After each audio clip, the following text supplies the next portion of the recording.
Nathaniel Hummel, welcome to Suit Up the Podcast. Thank you so much, Terrence. I'm happy to be back. It's always a blast. It is always a blessing. Can I just say, your Magnum mustache looks exquisite right now. Thanks.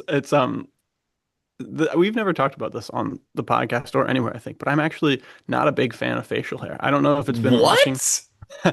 I think it's from watching too many like hard-boiled noirs and detective shows where like after a day they're like, you look like a bum, go get a shave.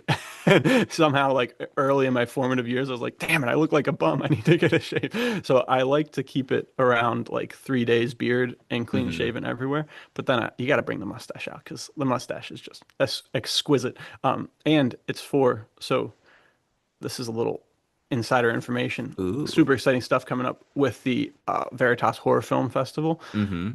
We were writing these films, trying to come up with ideas, and I'm not a big horror guy. I have a very hard time kind of like wrapping my mind around the genre elements and stuff. But I was like talking with Luke, and one of my favorite TV shows is Jendi Tartakovsky's Primal, which Hmm. is fantastic if you haven't seen it. But there's one episode somewhere in the middle of season two where it jumps from prehistoric times all the way to like Victorian England, and these five gentlemen are like, "No, you don't need to be the primal man anymore. We're civilized." And then they're attacked by this like raging lunatic who escaped from the asylum, and it's so sick. And so Luke was like, "Dude, you could do something like that." I was like, "I could do something like that." So I wrote a script, and it's featuring Salvatore Coltellino Hmm. from Fighting Heart of Man in the Cowboy versus the Criminal, or whatever it's actually called. Um, and it is 1947, a year after, or 2 years. Yeah, there you go. 2 years after World War II. Um, and Sal actually ended up working for the OSS during World War II. And they call him back, and he's a mafia guy now, like he was before. And they're like, and business has been booming. He's like, yeah, it has been. And they're like, we need you to go to East Germany because there's this crazy reports of this guy tearing apart the countryside. So I was like, I gotta differentiate all these characters. I'm basically just me every single time. So at least I need to have a mustache or something to make sure people are like, oh, this is a different guy. So the mustache is here for that. I have like we filmed all of it and it's super sick, but there's like a beginning and ending Hmm. tag scenes that I have to film. So there you go. Pretty Awesome. cool. I'm looking forward to seeing it. I think that noir, not noir, reverse to we're looking at noir November is where my brain Yes, is yes, at. yes. But the horror genre is one of those fascinating ones because I'm not a big horror guy, but I love like the Mhm. universal monsters. I like Yeah, dude. Godzilla. I like Right. I think that The Mummy. the Mummy, as I am wearing my, this I is know, dude. whatever as Too you'll find good. online as like the official Brendan Fraser mummy jacket, Oh, it's which so means sick. some random country shipped it to me. But I love it. It's great. The sleeves are a little long, but hey, we're talking about the French Foreign Legion today, so it's Oh like yeah, I am going dude. to suit up in this. But to It's put a pin in the fantastic. horror thing, Yeah, yeah. I think that it's a genre that has so much to it. I think that hmm because our popular conception of it has become the Saws of the world, the Right, slashers, right, right. it's really easy to get into thinking that that's all there is. But I Yes. really do think horror has this fascinating, deep primal thing, no pun intended, Yeah, dude. of we're scared of what's in the dark. Yeah, very well said. Very well said. Well, and that's to that point, it's like I mean, how many of the pulps were Hmm. horror pulps, right? Horror really does a great job of kind of like riding the line between you get the weird West, the strange Hmm. tales stuff. I mean, Solomon Kane is a fantastic. I think one of the early or Men's Adventure Fiction podcast episodes I talked about. I was listening to like the compendium of Solomon Kane, and one of the Uh-huh. stories is literally about this guy, like a sorcerer kind of guy, was like, I'm gonna kill you guys, and he's literally on the hanging block, and so they hang him. And next thing you know, the guy who hanged him gets killed, and it's because his hand got cut off and was crawling around choking people. It's like, what the heck? But it's like very told from a high adventure perspective. So I think that that's when you get into like, to your point, we have been fed the diet of like slasher horror, weird, like Gore super horror. demonic, yeah, all these like weird things, but none of the, I mean, the last time we've had a horror movie similar to The Mummy was probably the Mummy, right? Like I can't think of anything else. I mean, the even the Tom Cruise Mummy, which is Hmm. okay at best. It had a lot of potential, but it didn't quite line up. That one was also kind of the weird horror, like they Hmm. they lost the identity. So I think that to that point, I mean, you could do so much. Every single Uncharted game has horror Hmm. elements to it, where they get to the treasure and then it's like, dude, there's a bunch of spiders chasing me now. Like this is not good. Or there's a Yeti. Like you can go crazy with the high adventure framework to build into horror. So it's really is just a paradigm shift. And I truthfully, like I would never have made it if Luke hadn't been like, dude, just do something like Prime. I was like, you're a genius. I don't know why I didn't think of that. Well, So it's pretty cool. that's one of the things I think that is great about seeing you and Luke work together with Veritas and just as Yeah. creative. A friend, Scott Hebert, friend of the show, he put it this way, having creative confidants Yeah, makes dude. creativity better. And Yeah. like we don't work in a vacuum. A lot of the stuff that Veritas has done, whether it's Mitch Mayhew, shameless plug, or Shameless Treasures by plug. Trade, or even let's go Fighting Heart of Man. These are Yeah, things that dude. come out of senses of community in a lot of places. Yeah, And 100%. I think it's really cool to see what you guys have done. And to that point, nice little segue here, Fighting Heart of Man, where I talked about the criminal and the cowboy. Can't use Yeah. my C words today. Me That neither, is one dude. of the short stories in here that you're using as kind of the jumping off point for this Yeah. upcoming film. I really think one of the cool things to see about what you guys did with Fighting Heart of Man was there's so many different types of characters and pulp elements that you guys are now mining Yeah, dude. for other stories and other things. And to that point, today we are talking about Giacomo Ferrentino My and man. In the Heart of Alexandria. When we did our, was it our first podcast? I think it might have I been one think of it our first was. podcasts. Yeah. We talked Fighting Heart of Man, and I said, I was on record, Change of Heart is my favorite story in this collection. Thanks, man. I really appreciate that. Jacques is an amazing character, and I was so excited when I heard that you were coming out with a full book. Yeah. Do Yeah. tell me, In the Heart of Alexandria, how did we get here? Um, I think it all started with a very young Nathaniel Hummel watching Secondhand Lions Yes. on repeat. And I mean, you know how it is when you're like in the old 8 to 12-year-old range where it's like, oh yeah, yeah, old Hub and Garth, get them out Did of here. you have the DVD that was double-sided also with like the Oh, dude, I think widescreen I and think I did. Yeah. full screen? You're unlocking memories here. It was one of the cardboard cases, I think. Yes. Where yeah, Hmm. yeah. So sick. I remember watching it all the time. Um and I would obviously skip all the actual like emotional growth storytelling part and go straight to young Hub growing across the countryside, sword fighting and going crazy. So that was kind of where I love the swashbuckling archetype. Hmm. To find the time period, though, I feel like is actually a really challenging thing to figure out Yes. because you've got, I mean, you could go pirates, and pirates are super sick, but the older I grow, and the longer I live, the more I'm like, dude, those guys were I mean, scurvy dogs. They're literally Yes. dirtbags. And it's also really tough to kind of handle pirates in the sense of the dudes were to get from England to America took like 3 weeks at the fastest, Hmm. right? I mean, you got a lot of like if I'm writing a book, it's like, all right, we left England and I smoked my pipe for 3 weeks. And then I got there. It's like luck, maybe you're lucky to run into a pirate ship or someone else in the middle of the ocean. And then Hmm. stakes are even higher. But I was like, I don't want to have to think about that. There's my approach to writing is if I have to think about it too much, I don't want to I don't want to do it. Because I'm very much a right to see the story unfold before my eyes. So that if Hmm. we ever talk about like writer discipline, my biggest discipline issue is Hmm. I start writing and as soon as I get disinterested, I'm like, nah. Well, I was good curious. So does that mean that do you outline when you write, or does that spoil the fun of knowing what's going to happen next? As my writing career has gone on, my writing career, what am I talking about?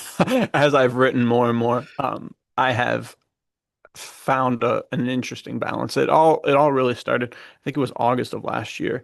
I started I'm driving home from work and I like to I don't at that point, I think my car radio was broken, my air conditioning was broken. So I was just, what is it? There was a meme that came out a couple years ago about like raw dogging flights where you just sit Yes. there and so I'm raw dogging the drive home. It's 45 minutes. And I'm just like sitting there thinking, I start like in my mind narrating the beginning of a Nate Colt story. And I was like, I can't remember the exact line, but it was like I took a puff of my pipe tobacco and looked across at the beautiful woman sitting from me. And I'm glad I picked out an aromatic pipe tobacco because the other ones might have been too strong. I was like, wait a minute, what am I doing just thinking these thoughts? I could literally, we've got modern technology. I could put on the Hmm. record button. So I start recording and I just started cooking. And a week or two, three goes by, and I've written 22,000 words of this story. And I Hmm. was like, all right, cool. And it ended. And it ended on a cliffhanger. It ended on something that could be picked up in a later thing. I was like, man, this is really cool. I don't know what's gonna happen next. And then I was like, I don't know what's going to happen next. I painted myself into the biggest corner of all time. And so I stopped and I was like, at that point, I hadn't written anything. I don't think I'd written anything over 20,000 words. So this was Hmm. already an accomplishment. I was already 2,000 words past where I'd ever been. And I thought like, okay, well, I could stop this. This could be like a part one of three of a novella series or something like that. I was like, no, no, I'm going to write over 60,000 words because that's what Shel Scott and Chester Drum are. They're always, the Hmm. audiobooks are always like 6.5 hours, and that's Yeah. about 65,000 words. I was like, I can do this. And then for 2 or 3 weeks, I did not write a single thing. I literally sat there driving back and forth from work, driving in the van at work, thinking about how to do it. And I thought it was one of the most rewarding things I've ever done because when you hit a wall like that, it Hmm. mirrors it mirrored perfectly the case. This is a very like noir uh Hmm. detective Nate Colt story, right? And so I he hits the wall and lo and behold, sure enough, so did I. And I was like, dude, there's no leads. There, I literally wrote this so that there's no leads. The story is cooked. I'm cooked. But then I was like, what would Nate Colt do? And I was like, oh, well, he would figure it out because he's Nate Colt, dude. He's gonna find a way. So I started just pounding away at it, working through different thoughts, and finally I came up with it. And I came up with a full. I didn't write anything down, but a full mental outline. This is gonna happen Hmm. to this, to this, to this, to this, and it truly did. After I got to the end, I was like, man, this is sick. Don't want to write it anymore though, because I know what's going to happen. But then, so that was where the discipline also came in. First, it was 3 weeks of being like, all right, got to figure this out. And then it was, all right, another month or two of actually putting in the work now that I know the story. And even still, once I have an outline, things jump out of left field. And I'm like, oh, I didn't see that coming still. So very much so, the longer the story is, the more I write myself into corners and the more I have to actually think about stuff. I think it all comes from, and to your point, to get back to the concept of this community, um, it all gets back to I don't know. You probably have very similar experiences. I know Luke does, but from I don't know, 8 years old to 18, even later, maybe I was running around outside with swords and airsoft Hmm. guns with the boys, making up stories, pretending that the playground we were near was lava fields that froze over to get up to the next part of the treasure hunt. You know, like it was good stuff. And it all comes from off the cuff, firing off stuff. And Hmm. me and my one of my best friends of all time, Liam Gallagher, he and I we'd start in his backyard. Both of us would go to separate ends of the yard and we'd be fighting Nazis, fighting bad guys. And eventually the stories would come together and be like, what the hell are you doing here? Again, this is the third third mission in a row where you just showed up. And then we would have to work together, but we had kind of like a rivalry at the same time. And it's just like the stuff that you love about Indiana Jones, Uncharted, all of this high adventure stuff. And so I think that to that point, it would be the same thing. Like Luke's made the joke before. It's like, oh, no, no, this is where my guy gets your guy with the secret move and you weren't ready for it. And you're like, no, well, I actually was ready for it. So that's like, I feel every time we get a submission for Veritas or I'm sending out advanced reader copies, it's the same thing. It's like, this is where my guy does this really cool thing. And it's like, it unlocks your inner kid and it's so much fun. So to get to fully circle back to In the Heart of Alexandria. Um, it all started with the idea of like, dude, that is a primo time to be Hmm. alive because I've never put a specific time on Change of Heart or in the Heart of Alexandria, but in my mind, they've always existed in the 1890s to 1900, that Hmm. decade of Yes. time. And Jacques, I believe in Change of Heart. I should know because I've just had to edit in the Heart of Alexandria to Kingdom Come. He, I think, is 21 or 22. Hmm. So in the Heart of Alexandria is 3 years earlier. I think he's 19.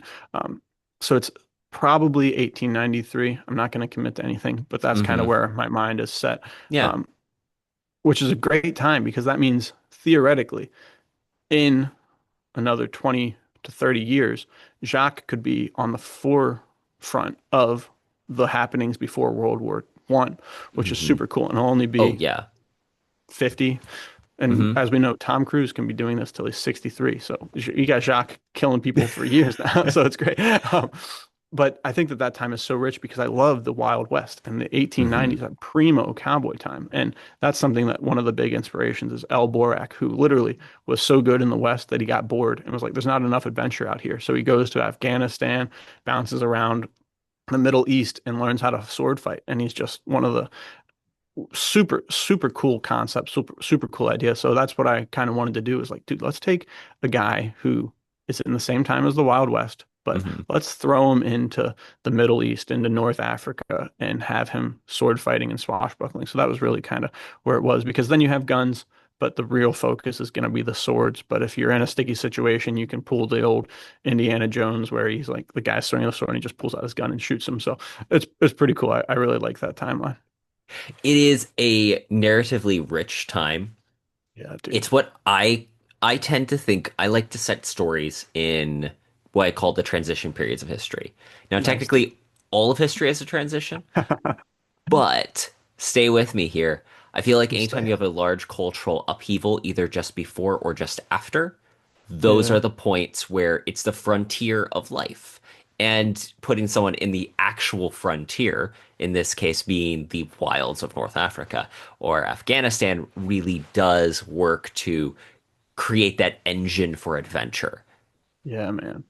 It sure does. Dude, I can already see it now. That's gonna be an Instagram reel. You were on fire just then. Very well said. I think that that's super smart, and I think that, and this is what the benefit of writing stuff that's technically historical fiction, even though it really is not historical at all, is a lot of people, I don't know many people who are very up on their Hmm. late 1800s Afghanistan history No. or even North Africa. But I remember reading this. Obviously, I just write on a whim, right? So Hmm. I'm basically finished the book, and I was like, I should probably like retroactively do some research here to see about everything. It's like someone's gonna read it who is an 1800s history buff. He's gonna read it. This part is wrong. This part is wrong. Don't ever buy this book. Don't write anything else. And then I'll be cooked. And so I did. I think it was probably like 80-hour audiobook of the Hmm. French Foreign Legion's history. And there's some Hmm. crazy stuff in there. I mean, they were big players in Vietnam, I think even a little before the Vietnam War, which Oh I had wow. no idea about. Yeah. So it was, I think Vietnam was a French colony at one point, Yes. which is Hmm. crazy. So the Legion, the French army, they were there to like keep the peace. And there's this story of them in a there was a right on the cusp of like civilization and just danger was this tavern type of thing. And the boys in there would just be killing each other basically for fun. And it was what they would do to pass the time. They had one game called Cuckoo where they would turn off the lights in the basement and everyone was drunk and they'd give them 8 shots and a pistol. And the first drunk guy sucks to be first would say cuckoo and then dive out of the way because his buddy's shooting at him at the sound. And they just did it. If you made it through all 16 rounds, you just bought each other a drink and called it a day. But most of the time, people were getting killed. So I think it's like super interesting to have. I mean, these guys were like, they must have been testing off the charts for testosterone. These dudes, they were like so testosterone full that they were stupid. Hmm. Like they were criminals. They were escaping old lives. Hmm. So it's the French Foreign Legion is so cool for that. But it really is, and that was kind of slightly disillusioning. So prepare to be disillusioned. They really are just a military force. Like Hmm. they're not as um, romantic as I think that it was put up to be, especially in the later times. I think there was a point in time between it started in 1831 and it's still active today, but I think in like the 1890s to 1940s, it was like you join the Foreign Legion to die, kind of. And the percentage of people dying was crazy. And after World War II, they were like, we should maybe This is crazy, but should we start doing psyche evals? Like these guys are literally committing suicide. And so they really made things a lot stricter. But for a while, dude, it was literally like life sucks. Might as go well die for France, like There's, let me go kill myself. I think it's in The Man with the Iron Mask. Um, one of the three like main musketeer dudes, he has a son who's like, the girl I love has left. I have nothing left. I will go to Africa, and there I will die gloriously on the Yes, field in the dude. deserts.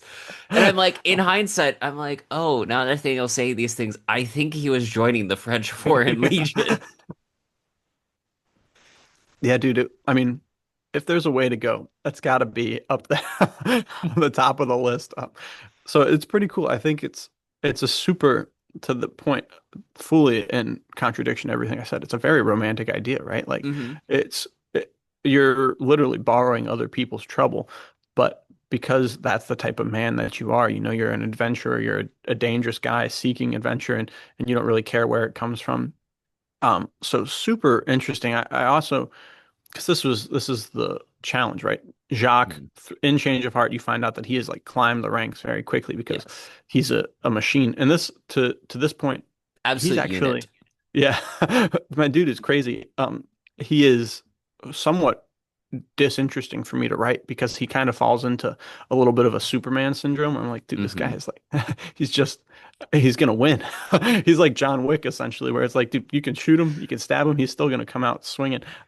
And so I think he falls more into the John Wick side of things than Superman, where he's like impervious. Although I haven't seen the new Superman movie, and I've heard he It's gets, really fun. yeah, I gotta watch it one of these days.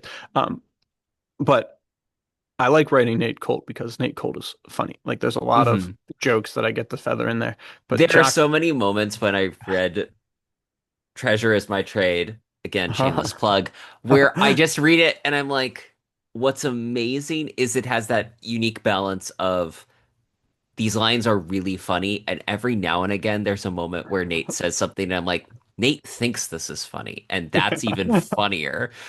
he's laughing, nobody else. To that point, for the first time in my life yesterday, I watched the movie Charade with Cary Grant and Audrey Hepburn, and So good. Oh so my good. It's so goodness. good. And it made me think, like, what has happened to our society that the, I don't, maybe it's just the average intelligence level is too low for people to write funny movies like that. Hmm. Like every single line of dialogue, you're catching 3 lines ago with a joke. You're like, whoa, this is Yes. really funny. This is so, I mean, I watched it with my sister-in-law because my wife works nights, so she was sleeping and all of my daughters were also taking naps. And me and my sister-in-law, let's watch a movie. And so we put it on and we watched it. And I was like, dude, this is so good. When Caroline wakes up, I almost want to watch it again because it's Yes. hilarious. But we showed her the first scene where Cary Grant shows up Uh-huh. and she's like, "You're ruining the view," and he like kind of does like a weird dance. He's like, "Which view do you like better?" Like, dude, this guy's crazy. And then she says something like, um, he says, "Are you married?" And she says, "Yes, but I'm getting a divorce." And he says, "Well, you don't have to do that for me." It's like, bro, these guys just met. This is amazing writing. Like, this is so funny. So every time I write Nate Colt, I'm like, how do I channel that energy? How do I bring like, because it's a very serious movie. I remember watching it. I was like, dude, is that? And he takes Hmm. a shower with his suit on. You're like, I this is the know. silliest thing I've ever seen in my entire life. And then like, Charade is a masterclass in two things. One, if you're Cary Grant, it doesn't matter how old you are. yes, Audrey Hepburn will fall in love with you. that's true. Two, the film is a perfect example of how the reveal and the turn works because every so many minutes you get the entire narrative shift It's with crazy. one piece of information. And I'm like, this is, oh, I'm just realizing that film takes place in Paris. Yeah, Faith and I dude. leave for Paris in a week. I No need to watch way. this movie before we go so I There can you go, go. honey, we need to go to this spot just because this one scene, Cary Grant Yeah, you showers gotta with his believe suit on. it. Dude, it's so funny. Literally watching it from her first outfit, I'm not gonna post it anywhere. I might post it in the Men's Adventure Fiction Discord, but I made a what men or what women think men want them to wear, and it was like a scantily clad pulp cover. And then Yes. I said what men actually want them to wear, and it was all of her outfits from there. And she's got those classic hats, dude. Send that meme I to will. me so I I'll can send it show for it sure. to my wife because it is true. Audrey Hepburn is amazing. And that She's film fantastic. is truly fantastic. And somehow we got to that. We're gonna say Paris was the connection from the thing. The But connection is writing entertaining dialogue, yes. which to that point, um, in the Heart of Alexandria, the dialogue I think is entertaining, but it Hmm. is very much like this guy is a force of nature, and he's like unstoppable. And it doesn't matter if you are the leader of the resistance of this whole entire city, he's still gonna talk to you like he knows what he's doing because he does know what he's doing. I think if you were to ask like a fan cast for me, in Hmm. my mind, he's not Italian enough, so I don't think it would work. But I kind of the same energy that Brandon Sklenar brings to Spencer Dutton Yes. is kind of how I envision Jacques. Is like, dude, that guy is a commanding presence. He knows what he's capable of. There is no arrogance in it. It is just a fact. Like, I am going to kill you.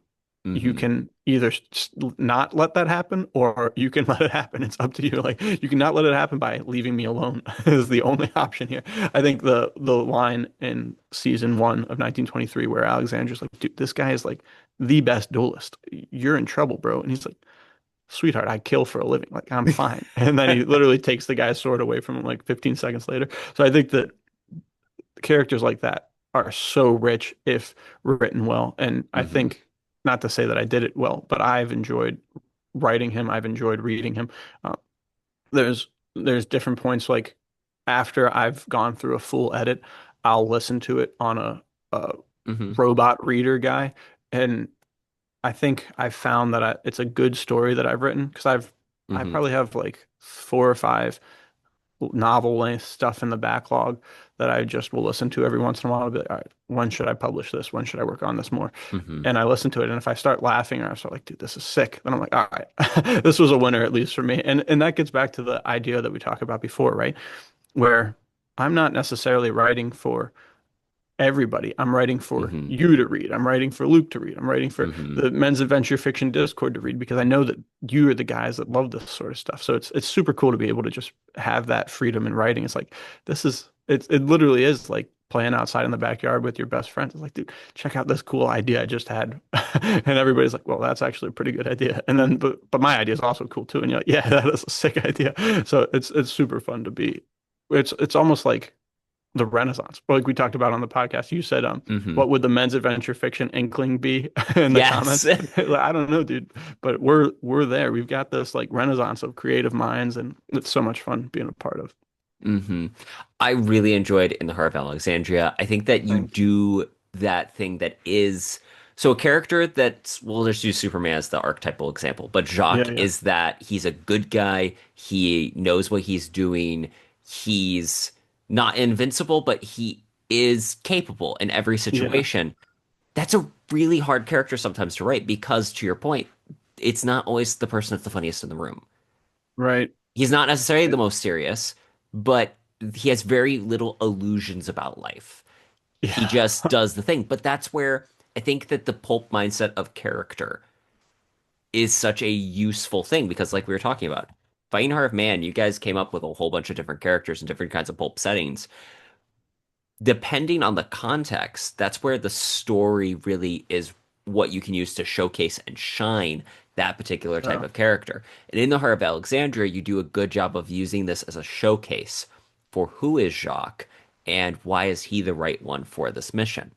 Hmm. I love that you did the thing where you gave a little prologue where it sets up the story so that that way it also ties to Yeah. Change of Heart. Because Yeah. again, I think that you did a great job of that was an amazing short story that then did was the perfect thing to springboard this, but then it ties it enough to it where it has some classic elements that just it worked for me. Yeah. Well, thank you so much. I really appreciate that. And I realize now I've not even given a synopsis of the story. Yes, So I tell us could about In the Heart of Alexandria. So at this point, um audience knows that Giacomo, the French Foreign Legion, and they need that's to be it. prepared for awesome adventure because Yeah. but do give us the back of the The paperback. back of the book cover. Yeah. Yeah. Uh, the change of heart starts, like we said, because they are intrinsically linked. Starts with him. He just had a mission, and it was almost a setup. He's not sure, but they went in well underprepared.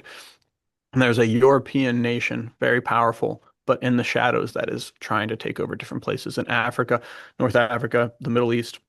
They're going crazy. They're trying to build these different alliances. And they have, it's called the armies of the unknown. They were waiting for him. And so Jock's whole entire squad gets killed and he has to fight his way through. There's something that happens in there that causes a change of heart. That's the title. But I didn't want to jump right in after that because there's a little bit as you read that towards the end, you're like, okay, well, things have happened that he might no longer be in the French Foreign Legion after this. Like, where Hmm. is he going to go? Because I mean, he just got killed. It's possible, or like his whole squad just got killed. It's possible that he was set up. What's going to happen next? So I didn't want to go right into that. I felt that the character deserved more um, background, more like understanding of who he is. So this one starts immediately after, to your point, immediately after Change of Heart, and um, he's asked by another character, like, why are we doing this? What's going on? Like, why are you so driven to track down these people? And he's like, well, I don't want to tell you, but since we've got this long train ride, I'll tell you the story. And it flashes back to 3 years earlier. And this is where the history kind of had to get bent, right? So Giacomo Ferrentino is part of a very specialized unit of the French Foreign Legion, which, because of how the French Foreign Legion works, to my understanding, and this may be wrong if there's a legionnaire or like actual legionnaire or just someone who knows a lot about it, this could be untrue. But to my understanding, there is no special operations branch of the French Foreign Legion because France doesn't want its most critical, uh, dangerous state like results stuck to a bunch of foreigners, right? So Yeah. the French special operations are actually French people, which makes sense, right? You know, it's Yeah. like you get into these like super high stakes stuff, like, dude, there's like 35,000 people over there. We only have a squad of five. I'm not doing that. I'm not a French guy. Like, what the hell's going on here? So everybody leaves. And so I had to kind of Hmm. fictionalize this, where he is part of a very small contingent of men. I think it's somewhere around 5,000, if memory serves correctly, and they are the tip of the spear of the French Foreign Legion. And so, also not historically true. The French Foreign Legion, to my understanding, was only in Afghanistan in like 1990 for the and sooner like after that for actual like military stuff in the past 40 years. Um, but these guys go to Alexandria, Arachosia, I believe is how it's said, which is in modern day Kandahar. And it was one Hmm. of Alexander the Great's many towns that he named after himself. And they're there because a crackpot guy has claimed that he is of the lineage of Alexander, and he's taken the ruins of Alexandria, Arachosia, and turned it into a fortified city and basically captured the whole entire city. So the cover of the book says one man against 25,000 because that's how many people are there. And they've laid siege to this city for 2 months. Halfway through the second month, or right at the start of the second month, their 2 months more of supplies gets raided by these bad guys. And so they have no more food. They're going to have to drop because it's not another 2.5 months till they get a new resupply. So they're going to have to end the siege because they can't feed themselves and leave. But Jacques has heard from his previous missions infiltrating stuff. He's heard that there is a tunnel that was either set up by Alexander the Great or several of his like people after him, and it leads straight into the heart of Alexandria, which is why it's called that. And so he goes in by himself and he has to go through. And the whole goal of the story is for him to get from one side of the city to the other side to open the gates and let in the French Foreign Legion. And he only has a couple days to do it because the boys are hungry and they got to get some food. So it goes from there. It takes off. It's crazy. It turns out that there's a resistance group inside the city, and he ends up working with them because, believe it or not, the guardhouse is heavily guarded, and even Jacques can't take on 40 people by himself, so he has to build a team. So it's super cool. It has elements of like getting in there because Hmm. originally he was possibly going to take in his own team, but the Legion agreed that it just was too dangerous to have four of their best people in there. It would draw more attention to them. They really couldn't chance it, and Jacques is the man for the job. And that's, I think there's a line where it's something like they were all pissed that they couldn't go in because they wanted to be the one to do it, but they knew that if anyone was going to do it, Giacomo Ferrentino had to be the guy. So that's what it is. There's sword fights, there's gun fights, there's dagger fights on ladders, dude. There's everything you can imagine in there. It's a lot of fun. I remember when we were talking about the book as you were writing it, you had said that you were worried there was too much action. I am here to tell you, the listener, there is not too much action. It Heck is yeah. delightful where it really does have that. I know you've seen pulp adventure serials. It has Yeah, that yeah, pulp adventure serial feel where yeah, this is all the parts of Secondhand Lions that you didn't skip as a kid. It yeah. is from end to end just good old-fashioned adventure fun. And Thanks, dude. it does have elements of you put together the team, so it's kind of like a heist film. It's Yeah, got the it's just it's really fun. Like that's my summary statement of In the Heart of yeah. Alexandria is it's a fun read. I was so glad to read it. I threw it in an audio thing, and if you can enjoy a book when it has like the computer voice to it, you Yeah. know that it's going to be a great read. Thanks so much, man. I might have to put in the Amazon description. It's all the parts of Secondhand Lions you didn't skip as a kid. Like there's no higher compliment. Um, yeah, I would agree for sure with the pulp cereal pace. I remember it really is. I mean it, and I told Luke that I was concerned about that. And when he was working through it on the first pass to do some editing, he was like, dude, I mean, you literally set it up one man against 25,000. There's really if the reader doesn't know what they're getting into there, then they should just stop reading. They're not the person to read this book. And I think it is true. It is. I mean, you were reading this book for it is, I guess, like a 1890s John Wick Hmm. movie, essentially, I mean, with a little more story, a little more heart to it. Because I love the John Wick movies because the stunts are sick. Hmm. The action's so good, but I do wish I feel like if someone married the Mission Impossibles and the John Wicks together in one, you'd have a really, really well thought out plot and really good action. Um, right now you have that for sure in Mission Impossible, just a little less of the gun fu and the sword fighting and stuff. But so that's what In the Heart of Alexandria is, but it's set in 1890s Afghanistan. There's a moment where I think you have the perfect spot where you give the audience and the story a bit of a breather. And I think that Yeah. that was one of the most critical elements of the story for me because if it is nonstop action, the audience does fatigue. Yeah, for But sure. you did a good job of having a couple of good moments that just it isn't that it draws down the tension, it's that you just get a moment to catch your breath. And it works Yeah. because it mirrors Thank you. for Giacomo that he needs a moment to catch his breath. And so you are Yeah. really there with the character because you really just, it's out of the gate. You are in it with him. You are literally hitting the ground running, fighting, slashing, and sword Yeah. fighting Parrying. and parrying. To that question, I remember when I was writing One Man's Treasure, and I was so excited. I'm like, it's a modern story. I have two sword fights. Yes, dude, so good. Nathaniel has like 10x'd me in number of sword fights written. So, like, if you enjoyed One Man's Treasure, check out In the Heart of Alexandria. But I remember the trying to figure out how to write the sword battle so it stayed Yeah. interesting. I think that's something you did that I was re-listening to The Mark of Zorro recently, and I Oh, nice, realized nice.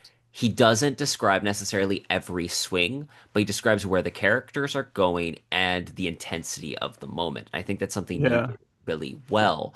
What Thanks, man. was your process for I need to describe 20 sword fights and keep them all interesting? What was there specific intent in how you did that, or was it just I'm sitting down and I'm writing the sword fight I want to hear? Um, that's a great question, and I think that's this is the real problem. It would probably be, I know you love drinking games. Probably a good drinking game would be, and Jacques' sword got there just in the perfect instant. If a phrase like that probably appears, I don't know, 35 times, something like that. So now that I've said it, everyone's been like, "Oh yeah, you do say that a lot." But I think that We it need a is. Veritas drinking game is really the thing. If you Yeah, take dude, that'd be all so the much fun. Veritas books, pick out these 8 phrases and click the How many button. times? How many times does it come in? Um, I think going back to writing action, which the reason I like stories for the most part is pure entertainment. There's always discussion of art and creating art and being honorable in your creation of art, and I think I do consider myself an artist for sure. Um, but my goal is to entertain. Yes. I'm don't think I'm ever going to write something. I mean, I may write stuff that doesn't end happily, um, but I never want to write something that someone's going to read and be like, "Ah, I did not enjoy it." Like I can objectively sit outside and say that's a great story, but I never feel like I could write something where people are like, oh man, that was not fun. I did not have a good time reading. Like my goal is to have people enjoy it. So when I watch something, when I read something, I love when they're able to put me into the fight scene, right? And there's Hmm. two kind of fields with that, right? The one is you Edgar Rice Burroughs does a really good job of doing similar to what it's Johnston McCulley, right? Which isn't his Hmm. actual name. Um, I can't remember his real name, but I that's can't neither remember his real name either, so it's that's neither fine. here nor there. Yeah. Both of them, I feel like, do a good job of telling the sword fight in a way that's not ultra detailed, so your eyes don't glaze over. But I feel Hmm. like Louis L'Amour is the king of, and especially for the boxing scenes, he Hmm. will give you. I threw a right hook that didn't land because he brought up his left arm and immediately matched it with a right uppercut, and it that was like a boring example of it, but the way he describes it is so rich with information because he was a boxer, right? He understands this. Now, I am no fencer.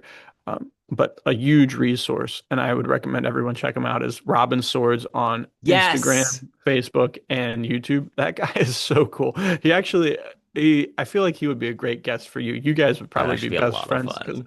because well, I want to send him a copy of In the Heart of Alexandria because he is the reason I was able to write believable sword fights if they are believable, because he's so good. He's a HEMA, historical European martial arts Hmm. master, I guess. I don't know if you can reach a mastery level, but that dude knows so much. And he does all these videos describing swordplay with sabers, with rapiers, with long swords, with hand and a half regular swords, and he is fantastic. And he uses a lot of the words like gather, parry, talking about how with a saber, since it's hooked, you can arc around someone's defense. So if I block your saber, since it's hooked, you can theoretically, even if I block it, you can still get me in the face Hmm. by hooking it around. So it was stuff like that that's like, oh man, this is so cool. And if Jacques is a incredible sword fighter, he would know all this stuff. He would be able to kind of like sneak around, take people out just by using his sword. So that's kind of where it locked in. It's like I want to give these people a visual so that when they're reading it, there isn't too much that the imagination has to fill in, which I know a lot of people, Bolamore was talking about how Louis was really good at giving you just enough that your imagination was able to fill it in. But I think when you're reading a book, it can be, and this has happened to me before, um, I'll be reading a book and I'll be imagining this fight from the descriptors a certain way. And then all of a sudden he's like, okay, well, now I have my left hand in position. I was like, oh no, let me read back. It looks like your left hand is actually held up by this like foot standing on it type of thing. And so it's disillusioning. You're like, oh, I'm imagined it wrong. It's like, well, you're reading a book. You can't, however you imagine it is how you imagine it. So I want to make sure that I guide the reader to see the story. And the benefit of that is having written like this, I'm able to now go and it comes from I've choreographed a lot of fight scenes for The Adventures of Wanderers, for any Hmm. short films that we've done. And it is very challenging to do. And it usually takes around 2 to 3 hours of just sitting there with a guy like, all right, I'm going to punch here, block that, and then you memorize it and you shoot what you can. Then you go to the next sequence, which is not how they do it in real movies. How they do it in real movies is two stunt guys, the coordinators will get the whole entire fight down, and then the actors will rehearse, rehearse, rehearse, rehearse for months, and then they'll actually shoot it and they'll know it. When you have no budget, that is not an option. So I think that having that has been really nice because now, I mean, when I'm doing these sword fights, I'm writing these sword fights. There's times in Change of Heart, the final sword fight, I literally got down on the ground because Jacques steps on the guy's sword and then swings his sword through. And I was like, I don't know if that would be possible with arms in the way. So I literally got down and like acted it out with myself. And my wife's like looking at me, like, what you doing there? I'm like, this is important research. You gotta believe me. um, so that's kind of where it is hard to write any number of gunfights or sword fights without them becoming derivative of each other. But I think that what's cool is each opponent you face is Hmm. going to be the different factor, right? So the author or the reader is going to expect Jacques or Nate or Sal to always operate out of the character traits that they have, right? We know Jacques Hmm. is good at this. We know that maybe he favors a parrying dagger and a saber combo, right? So they're going to expect that the parrying dagger is kind of the shield or a sneak attack when the opportunity opens itself. So you expect to read that. When you're reading Jacques fighting, that's kind of what you're, all right, here comes the parrying dagger. I saw that coming. But what you're not expecting is the guy with the scimitar who has two of them and he's swinging like General Grievous. And you're like, whoa, that's crazy. How is Jacques going to handle that? So I think that that's where you get into like the nitty gritty. It's like, dude, how do I keep the character true to what I've written the Hmm. past 30,000 words and keep it interesting still? So super To fun that stuff. to that question, I know that we've talked a little bit about we are developing the NCU, the Nate Colt universe. Yes, yes. You are because you're connecting a lot of these stories in different ways. I am curious, have you started like a Nate Colt Bible? These are Um, these are the things that are true and have to. I will say, Men's Adventure Wiki plug it's a for a thing to site that currently has only 3 articles on it. Um, is a resource where you could document all that stuff. But I am genuinely curious, like, have you come up with like a spreadsheet of facts, information? Like we talked about keeping some dates fluid, Yeah, but yeah. what are you doing to keep track of the details at this point? That's a great question. And dude, great work on the men's adventure fiction wiki. That's so cool.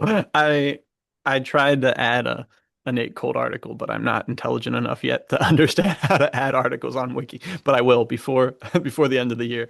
There'll be some Adventures of Wanderers stuff, which would be so Yes. cool. Thank you so much for doing that. That's And you can link incredible it work. to Treasure is My Trade. I made like No, it's three at this point. I think it's Unwanted Passenger, Treasure is My Trade, Fire in the Tall Grass, and I think I have a Mitch Mayhew one. That's it. dude, let's go. You're the man. Too much fun. I'm gonna have to. I got some research to do today, so thank you for that. But yeah, so I have a pretty deep character Bible for Nate Colt, and I Okay. think that comes from a lot of. We talked about this before. The web series is Hmm. canon, unfortunately. Fortunately, it needs to be reworked. Eventually, at one point in the foreseeable future, I'm going to write those as novels, Okay. which should be pretty easy. Honestly, I probably could do it in like less than a month because I have scripts. So it would just Hmm. be reformatting the scripts, changing the tense and perspective and all that stuff. So he's pretty much filled out. There are a couple things that are in the air because this is a little sneak preview. My next goal, and I don't, this is going to be very hard to understand, but my next goal with a Nate Colt story is I want to write something that has the vibe and feeling of the Frank Sinatra song, two songs, The Days of Wine and Roses and Come Fly With Me, which is like the classic 1960s I love high. this. Yeah, that's what I'm saying. I knew if anyone was going to get the vibe, you would. Um, the closest thing I feel like that's ever kind of gotten close for me, other than like the Bond stuff, would be The Man from Uncle. Gets Hmm. kind of like it's Yes. getting there. So I want to write a Nate Colt thing that is very kind of gives that vibe of everyone's wearing suits. There's suppressed pistols, um, martinis, cigars. It'll be pretty cool. So that's on the docket for sometime in 2026. We're not worrying about that, but I did want to say that. But with Giacomo Ferrentino and Salvatore Cotolino and all of these guys, so here's this is the problem is I've got a very big idea and a lot of the stuff that happens in the Heart of Alexandria. Specifically, there's some slight sword and sorcery elements that Hmm. is crucial to the arcs for the rest of from Nate Colt to even the Salvatore Cotolino horror into um like everything going on with Jacques and Nate in the future and the past. It's pretty cool, super rich stuff. Definitely pieces that are set in for world building. But to my understanding, anything can change. But as far as I'm concerned, right now, what we know for sure is Giacomo Ferrentino has a sister and she's got Mm. to be somewhere around, I don't know, when he leaves for the French Foreign Legion, she's got to be 14 to 13, 13, Hmm. 14, something like that. So now at 22, she would be 19, 18, 20, something like that. Um, at some point, she is going to have a child whose name will end up being Salvatore Coltellino. So Ooh. Giacomo Ferrentino is Sal Coltellino's um, uncle, which is crazy because that unlocks the possibility that we already know Sal and Noah Redford are buddies. So it unlocks the possibility that Sal and Noah and Uncle Jacques could go on an adventure together, Oh which my would be mind. goodness. So yeah, pretty cool stuff. Yes. The biggest issue right now that I need a spreadsheet for specifically is I do not know if Sal is Nate Colt's great grandfather or great grandfather. So there's Yes. two middle generations that are kind of Fuzzy. two or three. Yeah, yeah. But I know that Nate Colt's dad um, is not alive in Hmm. Treasure is My Trade. He dies, and that sets a lot of Nate Colt's kind of Dark Night of the Soul, which you've talked about before, off and kind of builds his character up as it goes. Um, but yeah, there's he was some sort of detective, spy, archaeologist guy, and then before that, I don't know. I have no idea. I don't know how many other before that's there are until we get back to Sal, who's a mafia guy who also worked for the CIA. So pretty cool stuff.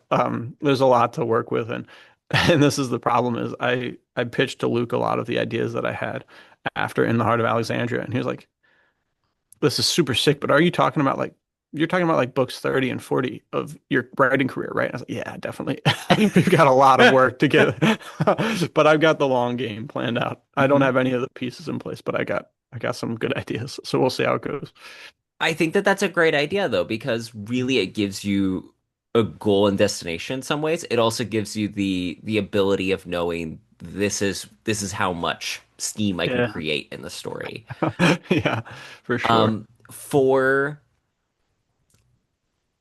and my brain is doing that thing where I had the idea, I had the question at the tip of my Yeah. tongue, and it just vanished like Yeah, a dude, that's the vapor worst. in the desert. But I will Thanks, say, dude. again, whenever I doubt what to say, I just say In the Heart of Alexandria is a great book. I'm Thanks, really man. excited to see when the public gets it. You also did a sneak attack release of Change of Heart as like Yeah, one of yeah. the storm, like a little quick read Yep, size. yep. Great Yep. idea. So Thank excited you. about that, and it's a bestseller. Yeah, it is. It is a bestseller, and actually, somehow it's still a bestseller. It's been a bestseller since its release, like That's over a week awesome. ago. But this is what it's a bestseller for 19th century historical fiction genre, which is a pretty big deal, I guess. I don't know, but it's pretty neat. It's a lot of fun. And I wanted to do that because like you said, change of heart. It does take place right before, and then Hmm. there's a prologue and an epilogue, and they're right after uh, change of heart. And honestly, the I'm super excited for where the this is the problem. We should come back in like 6 months and just we can riff off about the epilogue because the setup there Hmm. gets me super hype. I have no idea what's going to happen there, but I really like it. So pretty fun stuff. The So what Go people ahead. need to do is go get In the Heart of Alexandria so they can read the entire book, get to the epilogue, and go, Yes. "Oh, this is what Terrence and Nathaniel were like tiptoeing around talking Yeah. about." So people need to go out and check it out. Thanks, Nathaniel, man. what do you have cooking on the background? Where can people find you? All that stuff. Yeah. Well, you can always find us every Wednesday on the Men's Adventure Fiction podcast talking about all this stuff. Uh, Lots of fun stuff coming up. There's a lot of cool releases from Veritas that have either just come out or are in the process of coming out. Um, I will be going to the Las Vegas International Pipe Show, so if you're in Vegas, stop on by. We'll have some books there. It'll be a lot of fun. But currently, at time of this going live, it'll be right before this horror film festival drops. So you can see if you read In the Heart of Alexandria and then you watch the East Germany affair, your gears will start turning and be like, oh, what is going on? Is there something bigger at play here? Are these related in any way? I can't say any more than that because you gotta you gotta read and you gotta watch for there to be context for it. Uh, for this year, super. aggressive strategy here, but I'm going to be releasing one final book to end 2025, and it will be a Nate Colt story. I took a page out of L.S. Goodish's book, and we're going back a little bit to learn more about Nate Colt as a young man, and it will be right after his father gets killed. He's dealing with disillusionment, misunderstanding, and so of course he retreats off to Indonesia to become a pearl diver, and You know, then like he one gets does. yeah, as is the case. Um, After he gets bored with that, he gets kind of caught up in some piracy stuff and modern day pirates, and he realizes that maybe things aren't as above board as he thought they were, and things take off from there. So it should be a lot of fun. It's going to be the longest thing I've ever published, so buckle up. It'll be a good one. I'm looking forward to it. People can check out everything linked in the show notes. Nathaniel, Thanks, man. thanks again for coming on the show. Well, thanks. It is always a pleasure to be on here. Always nice to roll up and know you're going to be suited up for the occasion, dude. That we got to end on that French Foreign Legion jacket.